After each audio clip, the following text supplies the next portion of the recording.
Assalamualaikum warahmatullahi wabarakatuh. Salam jumpa di podcast Dialog Dewan bersama saya Titi Sekar. Dan seperti biasa my friend disiarkan langsung dari Smart Room DPRD Kabupaten Sleman. Dan kali ini disiarkan melalui 90.7 UTY FM Medari dan juga direlay melalui Radio Konco Tani. Seperti biasa akan ada obrolan yang menarik bersama dengan para anggota Dewan dari DPRD Kabupaten Sleman. Dan kali ini karena kita masih berada di bulan April di Indonesia, bulan April itu selalu identiknya adalah bulannya Kartini gitu ya. Makanya ada 2 orang anggota Dewan dari DPRD Kabupaten Sleman, 2 perempuan yang hadir pada podcast Dialog Dewan kali ini. Yang pertama adalah Ibu Ani Martanti ST. Beliau adalah anggota DPRD dari fraksi Kebangkitan Bangsa, Dapil 2 ya Bu? Betul sekali. Ngaglik, Pakem, dan Cangkringan ini dapilnya saya ini. Oh iya. Ya, dapilnya saya dan Konstituen kan? Yakin ya? Konstituen saya kan? Oh yakin sekali. Sudah dipercaya, pokoknya 100% bisa dipastikan ya. Dan beliau juga sebagai Wakil Ketua 1 DPRD Kabupaten Sleman. Ini kebanggaan, kemarin saya ngerasa waduh Bu Ani jadi Wakil Ketua itu kayak seneng banget gitu ya. Ada perempuan di jajaran pimpinan DPRD Kabupaten Sleman. Selain itu juga beliau adalah Wakil Ketua Badan Musyawarah, Wakil Ketua Badan Anggaran, dan kemudian juga anggota Kaukus Perempuan dan juga aktivis perempuan dan anak. Semakin bertambah beratnya iya ya, beban hidupnya ya. Tapi kayaknya semakin enjoy saja dengan apa yang diperankan kali ini ya, walaupun lebih banyak ya. Tidak cuman Bu Ani, walaupun saya tadi dipesan panggilnya Kak aja deh, oke, tapi masih agak kagok gitu ya. Takut gitu loh sama Wakil Ketua. Yang kedua adalah Mbak Galuh Saraswati Laksana SPD. Halo Mbak Galuh. Halo, selamat pagi Mbak Titi. Apa kabar? Alhamdulillah sehat. Baik ya, sehat. Dan beliau adalah anggota Dewan dari fraksi Amanat Nasional Dapil 4 Depok dan juga Berbah. Ini dapil yang cukup banyak banget karena konstituennya yang harus diperebutkan ya. Selain itu Mbak Galuh juga merupakan anggota Komisi A DPRD Kabupaten Sleman, anggota Badan Musyawarah juga, anggota Kaukus Perempuan, dan ini kayaknya satu klub deh sama Kak Ani ya. Iya dong. Iya dong. Dan juga aktivis di berbagai kegiatan seni dan budaya. Jadi Mbak Galuh ini sebenarnya bisa nyanyi, cuman kita tidak minta untuk menyanyi karena sudah pesan ini suaranya sudah habis ya. Sudah habis kelarisan tanggapan seperti itu ya. Dan seperti biasa untuk Anda yang mendengarkan melalui 90.7 UTY FM bisa langsung mengirimkan pertanyaan melalui WhatsApp ya ke 0855 285 9070. Begitu juga yang mendengarkan melalui Radio Konco Tani. Oke, ini adalah masalah perempuan. Kita akan berbicara masalah perempuan. Ke Kak Ani dulu deh, mengenai keterwakilan perempuan yang finally ditetapkan 30% di DPRD ya. Sudah puas dengan angka 30%? Kan belum ada nih kita. Oh, belum ada ya? Turun ini. Iya, kalau periode ini itu turun, belum tercapai 30%. Oke, berarti belum puas ya. Belum dong. Kira-kira kenapa belum menyampai angka 30%? Karena memang pemilu 2024 itu pemilu yang sangat wow gitu ya. Jadi mungkin perempuan harus lebih kuat lagi gitu. Harus angkat besi dulu gitu ya. Jadi kalau udah kuat-kuat gitu kan, saya rasa untuk fight di situ bisa. Cuman ya memang di sini kita butuh tahapan, butuh proses di mana kita bisa mengajak perempuan-perempuan ini berani untuk terjun ke dunia politik. Itu kan nggak mudah loh. Jadi kan orang berpikir apa dunia politik mah dunia laki-laki bla bla bla bla gitu kan. Iya, stigmanya masih seperti itu. Jadi bagaimana kita menggeser mindset mereka bahwa politik itu sesuatu yang sangat menyenangkan gitu. Dan politik itu kan ramah perempuan juga kan. Iya, gitu. kalau yang sudah menyelami, sudah bergelut dengan itu bisa bilang ramah perempuannya. Tapi bagaimana dengan yang ingin memulai, itu kan menjadi salah satu PR tersendiri. Iya, betul. Jadi memang begini.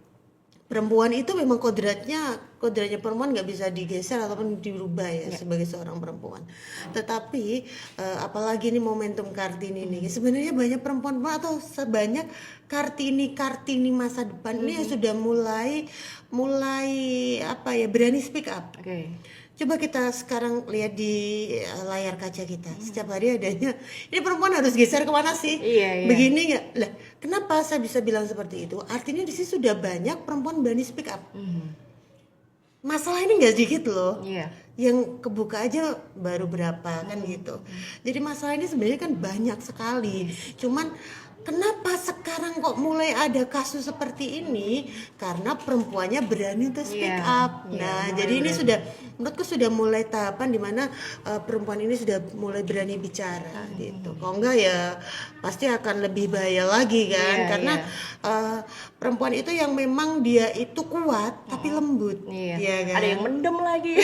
Kayak gitu galau bawaannya. Mbak Galuh, kenapa sih keterwakilan perempuan ini sangat penting gitu loh di apa ya? Nggak cuma di DPRD, DPR, kemudian di semua lini lah. Sepenting apa sih perempuan? Ya karena memang posisinya perempuan itu penting sekali, karena kalau perempuan itu ibaratnya bisa menjalankan segala sesuatu dengan bersamaan. Contohnya kalau laki-laki itu biasanya kan lebih mengedepankan untuk logikanya. Tapi untuk perempuan itu kan baik itu dengan logika maupun masih menggunakan perasaan. Adabnya pun masih otomatis kalau kayak seperti ini nyampe enggak ya. Dan itu pasti bahasa Jawa ini diterapkan tenggene dewi. Nah, bahasanya diterapkan kepada diri sendiri ini tepat atau tidak. Kalau diterapkan di diri sendiri ini tepat, insya Allah kalau kita terapkan kepada masyarakat akan lebih tepat lagi. Jadi ibarat kata dicoba di diri sendiri dulu, diaplikasikan ke diri sendiri dulu, baru kira-kira nanti ke masyarakat seperti apa gitu ya, nggak langsung gitu. Betul sekali Mbak. Dan di sini juga kita perlu memberikan wawasan yang sangat luas untuk masyarakat. Karena apa? Setelah nama-nama perempuan itu yang sudah terdata dan sudah diresmikan menjadi satu bacalek di pemilu 2024 kemarin, itu juga sempat menjadi perempuan itu nanti hanya untuk sebatas kuota saja. Nah, di sini kita bisa membuktikan kalau di Kabupaten Sleman ini perempuan itu tidak hanya sebatas kuota. Kita bisa membuktikan dengan adanya kita duduk di anggota Dewan Kabupaten Sleman, ini terbukti bahwasanya perempuan juga patut diperhitungkan. Kita sudah berani speak up, menyampaikan aspirasi masyarakat kepada Kabupaten Sleman. Contohnya nih, rekor sekali di Kabupaten Sleman. Ibu kita tercinta Kakak Hani Martanti ini ya. Nah, ini adalah wakil ketua Dewan pertama kali di Kabupaten Sleman yang perempuan. Patut diikuti jejaknya. Itu. Bu Ani sudah 2 periode ini atau berapa? 2 periode. Kalau Mbak Galuh 1 periode. Apa rasanya kemarin yang membuat saya nyemplunglah ke sini? Apa yang menjadi momentum? Yang menjadi momentum sebenarnya pada waktu kita COVID kemarin. Nyon sewu, saya kan latar belakang saya dari seorang entertain. Di waktu COVID kemarin memang benar-benar entertain itu bahasa kasarnya mati ya. Mati total, kita nggak bisa bergerak dari apapun. Dan di situ 2019 saya mencoba untuk menjadi kuota perempuan di DPR RI di Jawa Tengah. Dan selanjutnya di 2024 ini yang kemarin benar-benar saya tekad. Saya maju untuk memperjuangkan istilahnya perempuan dan mewakili aspirasi-aspirasi teman-teman seniman, terutama saya bagaimana diperhitungkan oleh pemerintah kabupaten. Dan di situ saya mempunyai prinsip jangan menyerah sebelum mencoba. Ojo muni ora iso nek durung nyoba. Bahasa Jawanya metu meneh ya. Metu meneh. Ojo muni ra iso sak durunge nyoba gitu ya. Ojo muni ora iso ya. Jadi apapun semuanya harus dicoba, walaupun memang tentu saja kalau masalah resiko pasti punya resiko masing-masing seperti itu ya. Ke Kak Ani deh, tantangan yang udah senior nih ya kalau dibilang ya. Karena sudah 2 periode dan sekarang sudah langsung ke wakil ketua 1 ya. Tantangan perempuan untuk bisa masuk ke parlemen. Tantangannya apa ya? Karena saya menikmati sekali gitu loh. Perempuan kayak gitu kan. Gini, jadi tantangannya itu selain memang kita juga harus punya wawasan luas. Perempuan tuh wajib berpendidikan. Perempuan tuh wajib terus belajar. Itu basically kalau kamu tuh mau menjadi perempuan yang lebih baik. Nah, di situ.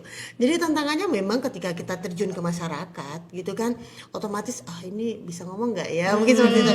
Kamu punya visi misi apa sih kamu mau jago gitu kan? Seperti itu. Jadi sebenarnya saya dari dulu nolnya saya kan bukan politikus, bukan lahir dari politikus gitu ya. Keluarga juga nggak ada gitu kan, tapi mungkin nenek moyang saya ada gitu. Dulu namanya Demak atau apa gitu kan. Karena kan kadang gitu, ini turunan nih bla bla bla gitu kan. Nah, jadi kalau saya sendiri itu learning by doing. Jadi saya itu turun ke masyarakat, saya juga belajar di situ. Oh, jadi kenapa saya harus turun ke situ? Kenapa saya harus begini? Oh, karena ini loh, jalan ini tuh harus diperjuangkan. Karena ini jalan akses masyarakat ke pasar, masyarakat ke sawah, dan ini banyak menimbulkan kecelakaan. Sedangkan mungkin tidak ada yang berani menyampaikan sampai ke atas. Nah, saya di sini posisinya sebagai jembatan. Jembatan antara masyarakat dengan pemerintah. Iya dong, dan di situ saya juga harus berani ibaratnya bargaining dong dengan pemerintah gitu kan.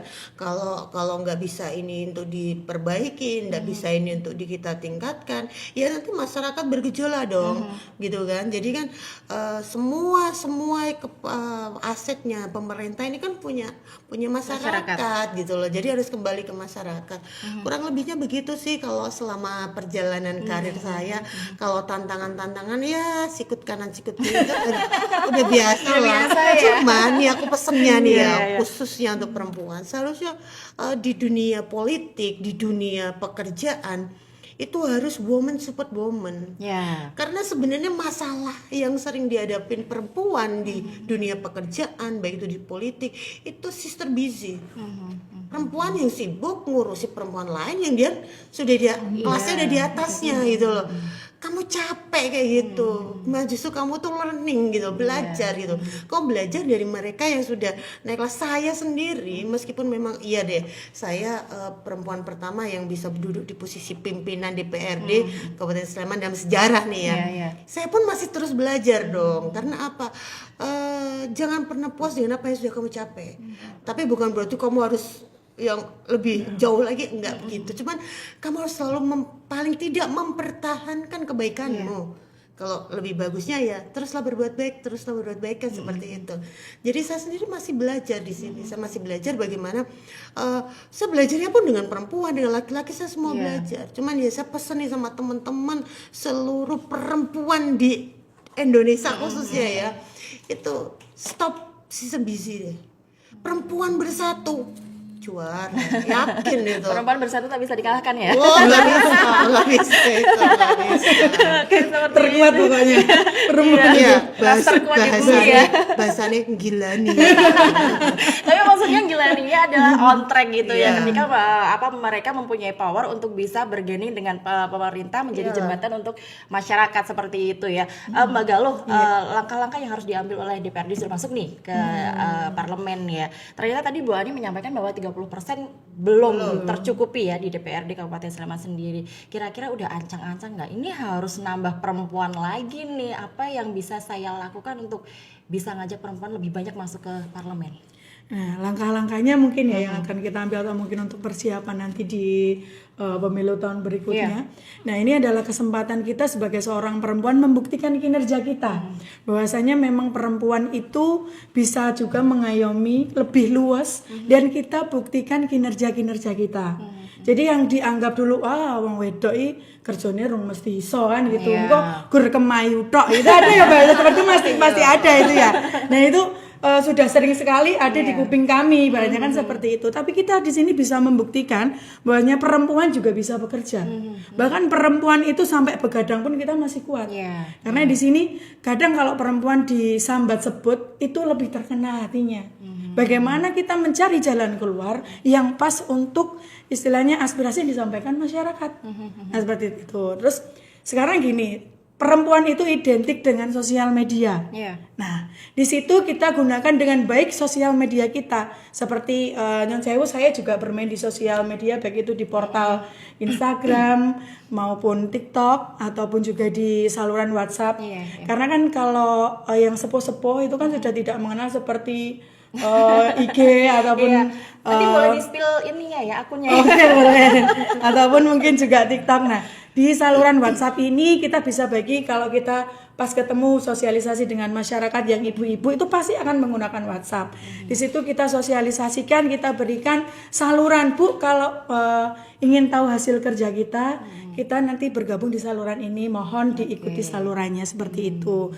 Nanti dari program kerja yang kita susun ada di situ. Bagaimana langkah-langkah kita untuk mengakses bantuan-bantuan yang ada di kabupaten kita share di situ, dan hasilnya pun, realisasinya pun kita juga tampilkan di situ. Jadi mereka itu bisa mengakses info-info yang ada di Kabupaten Sleman dan kinerja kita lewat sosial media kita. TikTok pun juga sama. Instagram saya juga sama, tapi kalau untuk Instagram saya lebih mengangkat tentang UMKM. Bagaimana kemarin pada waktu Kartini kita ketemu dengan adik kecil yang sangat luar biasa sekali. Di situ saya sempat, setelah berbalik dari adik itu, sempat meneteskan air mata. Jangan nangis aja, Bu. Karena seorang anak kecil pulang sekolah bantu ibunya untuk jualan, bagaimana mencukupi kebutuhan keluarganya. Ini salah satu contoh yang perlu kita berikan effort, karena ternyata seorang perempuan kecil aja luar biasa. Itulah semangat-semangat yang perlu kita persiapkan di sini. Memang benar-benar kita harus berikan bukti, karena masyarakat itu butuhnya bukti bukan janji. Jadi kita siapkan kampanye sih, biar benar-benar terbentuk kerjanya ini loh, seorang perempuan ternyata juga bisa bekerja lebih, dan istilahnya ternyata memang benar-benar kesetaraan gender itu harus kita angkat. Karena kalau tadi dengerin Mbak Galuh ya, bercerita aja ibarat kata ngembeng ya, nahan merebus miliar ini loh. Alah, perempuan sedikit-dikit bawa perasaan, dikit-dikit bawa perasaan, dikit-dikit nangis ngeliatin kayak gitu. Harusnya tuh disikapi dengan tegas. Bagaimana dengan hal-hal seperti itu yang mungkin pernah ditemui gitu. Kalau ini mah udah mental baja ya. Sudah kata apa di lagu itu dipontang-panting kayak tetep bae, oke gitu kan. Jadi memang sih di sisi dalam perempuan itu sangat lembut sekali. Di sisi dalam perempuan itu sangat sensitif sekali. Tetapi bagaimana kita mengkolaborasikan antara peraturan yang tegas dengan batin kita seperti itu. Ya kembali lagi kita main feeling, tapi aturan tetap kita jalankan. Jadi ketika banyak sekali perempuan-perempuan sekarang ini yang mengalami jauh dari perlindungan hukum, jauh dari perlindungan penegak hukum dan sebagainya, itu bagaimana kita mulai menggeser itu untuk kita rangkul bersama. Jadi memang kalau apalagi misalnya nih di perda, kita menyusun perda gitu kan, banyak sekali ini perda ini harus mengaturnya begini, oh enggak yang ini harus begitu gitu kan. Ya bagaimana kita mengkolaborasikan itu dengan aturan, realita dan feeling itu tetap masuk di situ. Oke.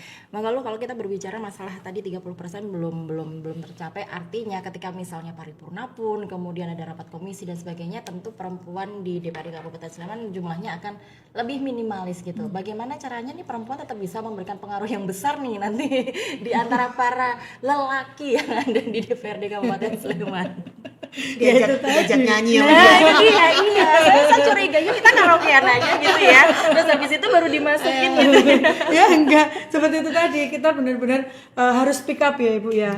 Benar-benar speak up dan harus bisa mempertahankan, bahkan kita bisa menambah bagaimana kita mengangkat atau mungkin juga memperjuangkan istilahnya yang sekarang itu mayoritas populasinya adalah perempuan ya, yang ada di Kabupaten Sleman ini, biar kedepannya itu banyak yang tertarik juga untuk gabung ke kita gitu loh.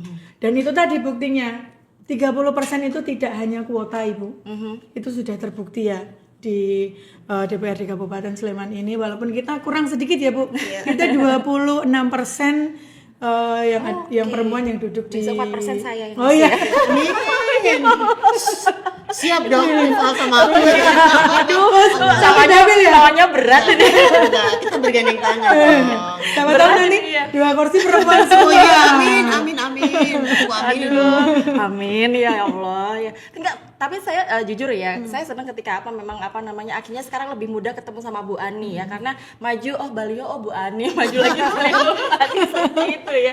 Itu membuat rasa apakah ini nantinya memang menjadi pancingan untuk semoga aja nih teman saya yang kemarin sebenarnya punya kemampuan tapi masih malu-malu ini bisa terpanggil. Mungkin ada visi seperti itu. Iya dong, harus dong. Jadi bagaimana saya ingin menggeret kaum saya, generasi penerus saya, jelasnya kaum saya ya, kaum perempuan gitu kan, untuk terjun ke dunia politik. Karena mungkin kalau saya sendiri, seorang Animartanti nggak akan mampu untuk menyelesaikan semuanya. Tapi ketika banyak Animartanti yang lain, kita bergandeng tangan, kita menyamakan visi misi kita untuk kaum kita, pastinya bisa. Makanya kemarin nih di program-program ini kan saya sedikit mencermati. Saya komunikasi nih sama Sekwan. Ini gimana sih kok kita bikin dong kegiatan yang untuk perempuan gitu kan. Jadikanlah rumah rakyat ini DPR ini rumah rakyat gitu kan. Siapa saja rakyat kita mau lihat seperti apa sih kantor di dewan, itu silakan open gitu loh. Jangan menjadi suatu benteng yang besar di mana masyarakat tuh lewat aja udah takut gitu kan. Nah, tapi itu dibuka gitu kan. Itu dibuka, silakan masyarakat untuk welcome datang untuk melihat, untuk belajar. Bahkan kalau perlu kita bikin suatu tempat dialog gimana sih kalau mau jadi dewan tuh kayak apa sih, kalau mau terjun ke dunia politik tuh seperti apa. Paling nggak ada ruangan di situ di mana masyarakat itu bisa setiap saat pengen kesini silahkan, bukan yang jauh-jauh itu, gitu. Tapi justru Walaupun banyak juga yang jauh, tapi justru warga kita lah suruh datang ke sini. Itu merupakan salah satu daripada bagaimana kita menarik untuk masyarakat tertarik ke dunia pekerjaan ini. Tetapi kalau untuk masyarakat yang lainnya, bagaimana saya menggandeng perempuan-perempuan ini untuk menjadi pasukan saya, dan artian pasukan itu ya bisa seperti Mbak Galuh, bisa seperti anggota Dewan Perempuan yang lainnya, yaitu dengan apa yang kita lakukan. Kita lakukan di masyarakat, kita bisa membantu. Jadi begini, saya selalu menekankan ke orang lain, kebahagiaan itu ketika melihat orang lain itu bahagia akan apa yang sudah kita lakukan. Dan happiness tuh you can buy money, itu nggak bisa, kamu nggak bisa beli dengan uang. Dan kebahagiaan itu nggak bisa diangkakan. Nggak bisa. Saya menolong orang kena musibah kebakaran, mungkin saya nggak bawa apa-apa, tapi di situ saya peluk, saya ibaratnya saya doakan, saya kasih support, itu dia sudah bahagia dan saya juga ikut bahagia gitu kan. Karena apa? Oh ternyata ada kepedulian di situ. Dan untuk membantu itu kan nggak harus dengan materi juga kan, dengan apa yang kita lakukan, membuat orang lain menangis jadi bahagia, membuat orang lain menangis jadi tertawa, itu kan suatu kebahagiaan yang memang tidak bisa kita angkakan gitu. Di jumlah juga nggak bisa. Apalagi dibeli, pakai duit berapa? Kalkulatornya jebol ya kayak gitu namanya. Mbak Galuh, sebelum kita break dari perbedaan yang sudah dirasakan ketika sebelum menjadi anggota dewan, kemudian sekarang sudah masuk menjadi anggota dewan. Nah, adakah perubahan signifikannya seperti yang dibilang sama Kani tadi, ada kebahagiaan gitu yang dirasakan ketika bisa bersentuhan langsung dengan masyarakat? Yang pasti perbedaannya banyak sekali. Kalau dulu kan lebih mementingkan istilahnya yang penting saya sendiri nyaman, enjoy. Tapi kalau sekarang kan berbagi kebahagiaan ke masyarakat itu lebih penting. Karena ternyata memang banyak masyarakat yang perlu kita perhatikan kesejahteraannya. Dan di situ lebih tepatnya di situ peran kita itu sangat dibutuhkan mereka. Yang mereka tadinya takut untuk bertanya, takut untuk mengakses, saya membutuhkan bantuan ini, caranya bagaimana. Nah, inilah perempuan. Kita kalau saya sering jalan-jalan ke masyarakat, lebih sering istilahnya sapa. Karena kalau perempuan itu dengan jalan-jalan dengan dalih olahraga, diet gitu aja kan, nanti kita bisa berkomunikasi dengan masyarakat lebih luas ya. Walaupun endingnya jajannya lebih banyak. Endingnya jajannya lebih banyak. Nah di situ, dan di situ juga seperti yang dikatakan Bu Ani, kita bisa menjadi jembatan untuk masyarakat menyampaikan aspirasi itu di hati itu. Kalau memang itu bisa tersampaikan, terrealisasikan, itu adalah kebahagiaan tersendiri buat kami. Sebenarnya kalau seperti kita tuh kalau jalan ada sampah, karena kita sampah di Sleman ini kan luar biasa ya. Nah ini istilahnya kita memberi contoh. Yang pertama, jangan buang sampah sembarangan. Kalau ada sampah di depan kita ya kita comot, jangan malah cuma dilihat aja. Nah kita lebih memperhatikan situasi sekitar lah, nggak secuek seperti dulu. Baik, kita break dulu Kakak dan Mbak Galuh ya. Karena kita sedikit ada jeda dulu, ada break dulu, nanti kita lanjutkan lagi. Dan seperti biasa, untuk Anda yang masih ingin bergabung, ingin bertanya dengan kedua anggota Dewan dari DPRD Kabupaten Sleman ini, my friend, langsung saja WhatsApp ke 0855 285 9070. Podcast Dialog Dewan akan segera kembali.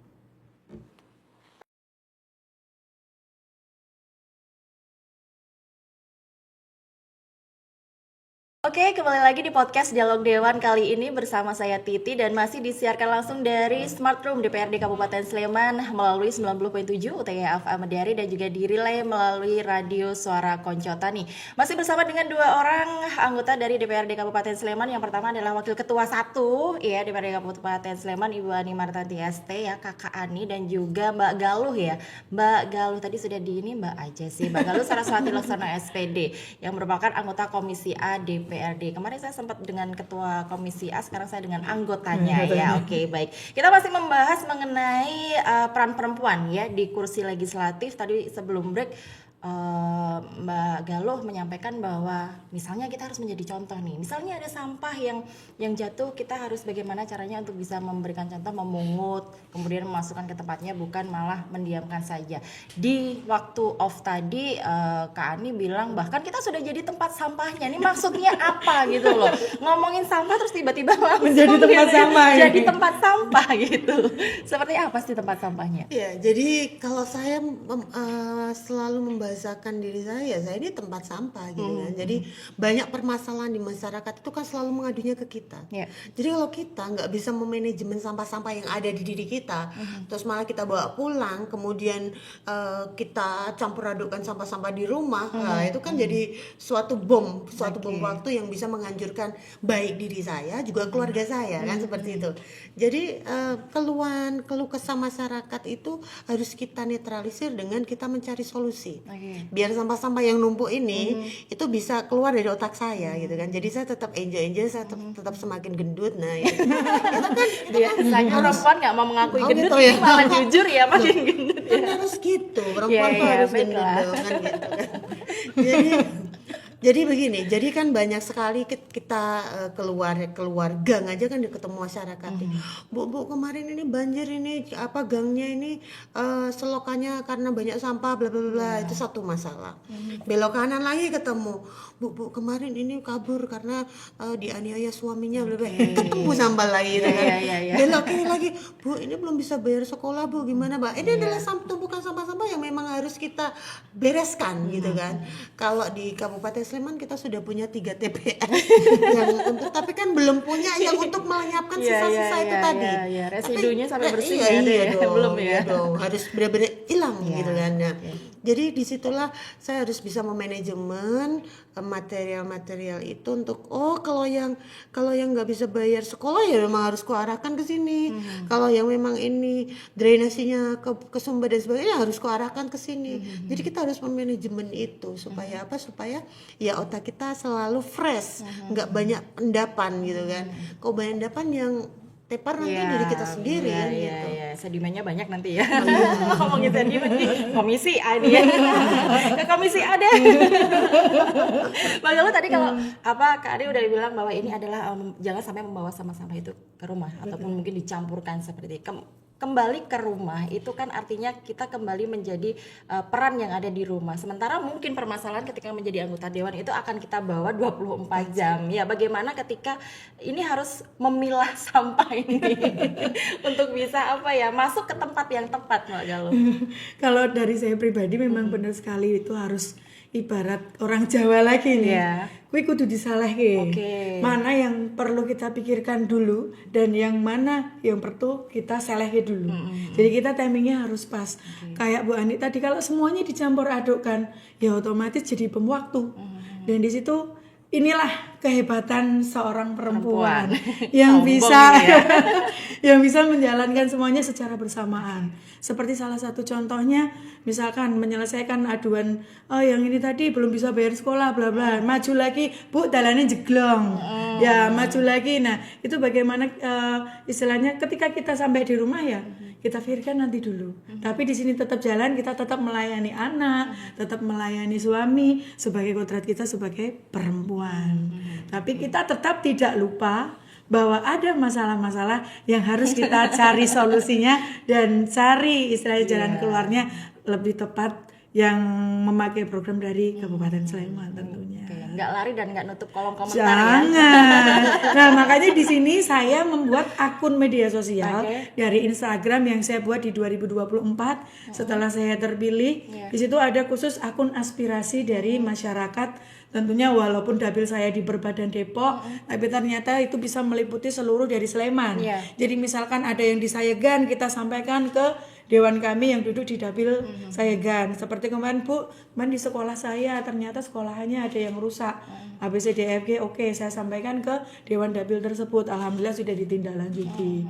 Nah, disitulah kita benar-benar harus bijak untuk menggunakan media sosial, karena media sosial ini juga bisa sebagai perantara kita membantu masyarakat.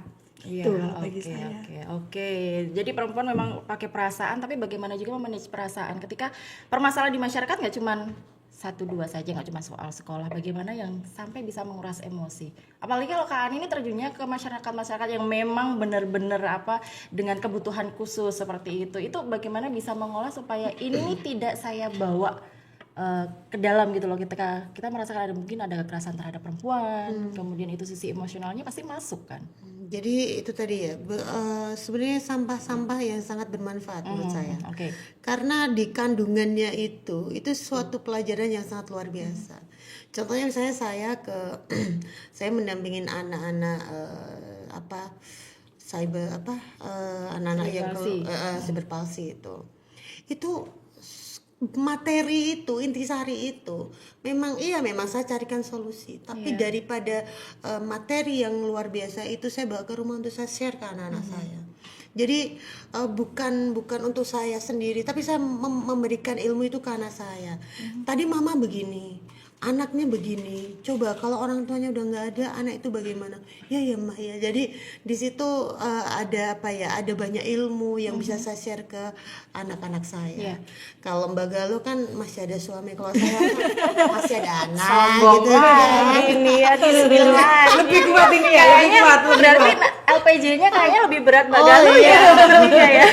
Iya. Kalau LPJ laporan, ke keluarga gitu ya. Kalau pertanggungjawaban mah penuh ini. Gitu kan. Jadi memang banyak intisari yang bisa saya share, nggak hanya ke anak-anak saya tapi juga ke konstituen saya. Ketika ada kasus-kasus seperti ini saya selalu cerita ke konstituen saya itu, apalagi bisa dibilang konstituen saya tuh 80% perempuan loh. Iya, 80 perempuan itu. Jadi banget itu pasti ya. Iya sih, tapi yang positif. Iya, kalau ada yang ada yang nyenggol-nyenggol dikit itu bawa wajar, itulah perempuan gitu kan. Harus ada sambal-sambalnya dikit gitu kan, sesuatu yang wajar. Jadi kalau saya memang mewadahi itu semua. Ketika ada keluhan dan sebagainya itu di call center. Saya memang ada call center saya, M Center itu memang ya banyak sih juga sama sekali. Malah kemarin saya dikeliling orang kota. Aduh ini gimana nih, wali kotamu bagaimana? Gitu kan. Suruh pindah aja domisilinya pindah saja orang gitu Bantul, ya. orang Gunung Kidul lu Salah ngomong masuk ke saya kamar gitu gitu kan. Tapi kan Bu Ani bisa ngeling ke kementerian. Iya oke lah. Akhirnya kan pernah satu kasus di Gunung Kidul saya juga tanganin itu. Jadi ada anak, ibunya udah meninggal, bapaknya di Jakarta. Ini benar-benar real case ya. Jadi bapak di Jakarta, anak ini dititipkan dengan kondisi yang seadanya. Bapak ini takut kan. Bapak ini nemu di Facebook saya, dia DM. Kebetulan semua medsos saya tuh kan yang pegang admin saya kan. Kok ada mungkin admin saya kok dibuka gitu kan DM-nya, Bu ada kasus gini ya, apalagi yang kasus yang urusannya sama anak tuh saya tuh sangat intens banget gitu ya, karena ya saya sangat mendalami sekali. Nah dari situ saya telepon juga langsung dari kementerian, saya telepon kemudian langsung bisa turun ke Gunung Kidul, sudah anaknya dimasukkan ke biaya sekolah gratis, kemudian difasilitasi sekolah dan sebagainya. Jadi habis itu bapaknya tenang gitu. Jadi paling enggak ya kalau sebisa mungkin dimanapun sih oke deh, kalau saya sih gitu aja. Selama-sama masih bisa ngeling loh ya. Sebenarnya gitu. overlap ya, tapi nggak apa-apa sih Nggak demi apa-apa. kebaikannya. Tapi karena itu anak loh, aku nggak bisa kalau udah dikelin tentang anak itu nggak bisa. Ya sepertinya menarik sekali, tapi kita tuh cuma tinggal punya waktu sekitar 3 menit saja. Amat ya. Cepat amat ya, iya nggak apa-apa. Tentu saja saya ingin bertanya ke Mbak Galuh ya, Mbak Galuh, tentang apa sih harapan Mbak Galuh untuk perempuan-perempuan ini bisa lebih berani, terutama untuk bisa masuk ke parlemen. Kalau harapan saya untuk perempuan-perempuan yang ada di luar sana, Satu, jangan takut untuk speak up apapun yang terjadi pada diri kalian yang itu memang patut untuk diutarakan, kita utarakan saja dan kita berani menuntut keadilan. Dan jangan takut untuk bergabung di dunia kami, dunia politik dan dunia parlemen, bahwasanya seperti prinsip yang saya pegang. Apakah itu? Jeng. Nah, seperti tadi. Jawa lagi. Iya, Jawa lagi ini ya. Prinsip tadi saya udah sampaikan ya. Ojo wedi nyoba. Kita harus berani mencoba. Ojo jawab ora iso sadurunge nyoba. Karena kita pasti dengan kita mencoba itu kita pasti bisa, walaupun di situ ada kegagalan, karena kegagalan adalah kesuksesan yang tertunda. Kalau tertunda kita harus cari kesuksesan lagi dan kesuksesan dengan jalan yang lainnya. Pokoknya terabas ya seperti Terabas itu ya, terus. terabas aja, ntar pikirnya belakangan gitu Betul. ya. Tak tabrak. Biasanya kalau Kak Ani itu pantun, nggak tahu ini udah siap pantun atau belum ya, tapi sebelum ke pantun, Karena Melisa persen banter gitu. Oh enggak, bukan pantun sih. Saya lebih ke sebelum ke puisi pantun, kali. harapan dulu dong, iya. semangat dulu yang bisa diberikan ke perempuan-perempuan supaya 30% nih ke depan, periode depan bisa lebih nih. Oke, jangan, kurang lebihnya poinnya sama ya. Saya bacain puisinya Kartini aja nih. Jangan pernah menyerah jika kamu masih ingin mencoba. Jangan biarkan penyesalan datang karena kamu selangkah lagi untuk menang. Masa sih bilang cakep kan nggak pantas ya, kita kasih tepuk tangan. Ubur berikan Iya, lele. cakep, tetep aja. Perempuan dewan selalu keren Le. Jadi gitu ya Le ya, jangan takut untuk Oke, jadi jangan takut. perempuan-perempuan ya, jangan takut untuk mencoba menjadi anggota legislatif ya, terutama di DPRD Kabupaten Sleman. Tadi Kak Ani sudah menyampaikan kita belum 30%, semoga di 2029 nanti bisa lebih deh dari 30% nih ya. Seperti tadi. Tetep ya, Mbak. Ojo muni ora iso sadurunge dicoba. Betul ya, oke deh. Semoga lo sukses untuk karir jadi parlemen yang sekarang. Ani selamat melanjutkan dan semoga semakin banyak gebrakan. Selamat bergabung. Tunggu dulu, saya agak takut ini ya karena di ini. Semoga saja bisa membersamai perjuangan perempuan-perempuan ini, my friend. Ya, apapun jalannya pasti akan ada nanti ya. Dan demikian podcast Dialog Dewan kali ini bersama dengan Ibu Ani Martanti ST. Beliau adalah Wakil Ketua 1 DPRD Kabupaten Sleman dari fraksi Kebangkitan Bangsa, dan juga Mbak Galuh Saraswati Loksono SPD dari fraksi Partai Amanat Nasional. Sukses untuk semuanya dan terima kasih. Titi pamit. Assalamualaikum warahmatullahi wabarakatuh. Waalaikumsalam warahmatullahi wabarakatuh. Terima kasih.